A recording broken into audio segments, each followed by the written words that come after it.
Tell me a little bit about your history here.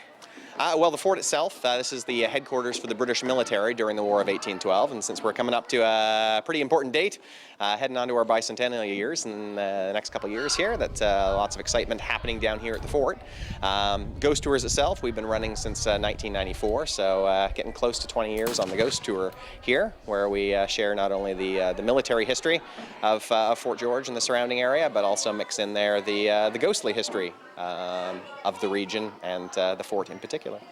I understand there's a ghost associated with this building. Can you tell me about it? Yeah, actually, this particular building, I guess, is home to two of our named ghosts, but associated particularly with the ghost tour is one of our most favorite ghosts, I suppose. Our popular ghost was a ghost by the name of Sarah Ann.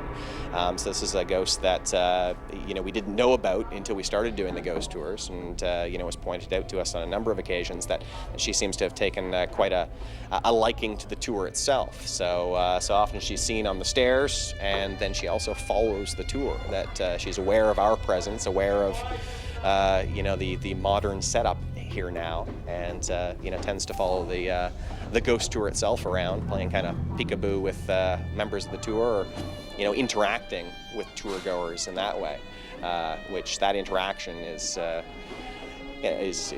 pretty neat when it happens when you're on the tour. You're not just seeing something, that there is this connection.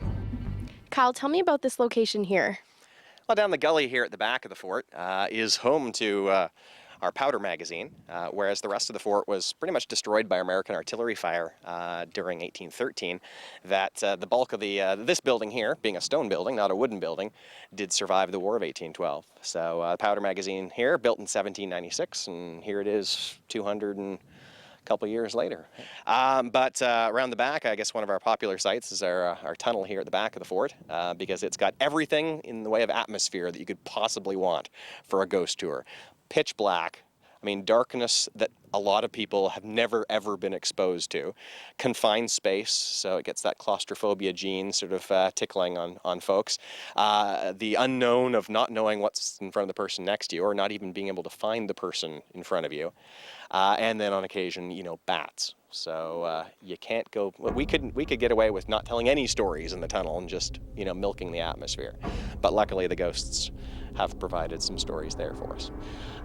So I think it was the second year of the tour, so 1996 anyway. And I hate to start the story with a cliche, but it was a dark and stormy night. So perfect ghost tour weather. We had thunder, we had lightning. The rain didn't actually catch us until we were on our way out of the fort.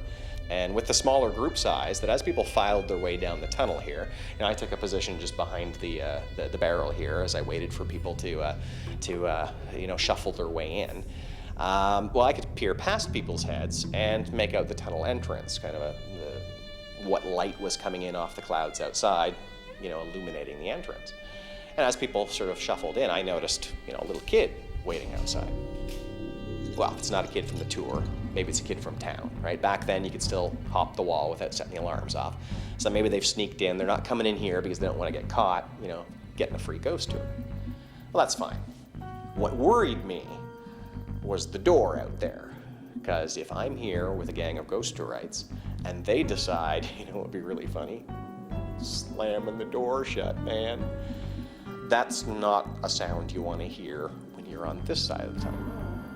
So I started in my stories, but kept an eye out. And it was because I was keeping an eye out for anything, funny going on out there, that I noticed that whenever the lightning flashed outside, lighting up the outside of the fort, well, all I ever saw were the stone walls of the powder magazine out there staring back at me. Never saw that kid in the light, but as soon as that flash of white radiance faded, there's that kid silhouetted in the gloom, standing there at the tunnel entrance. Kyle, thanks so much. Can you tell me, when do the ghost tours run?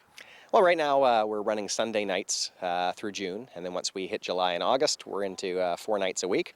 But there are a couple special events at the fort where the ghost tours aren't running on those nights. So if you hit the website www.niagaraghosts.com, you can find out all about the ghost tour schedule and pricing and timing, as well as you can link to all the other special events that are happening here at Fort George.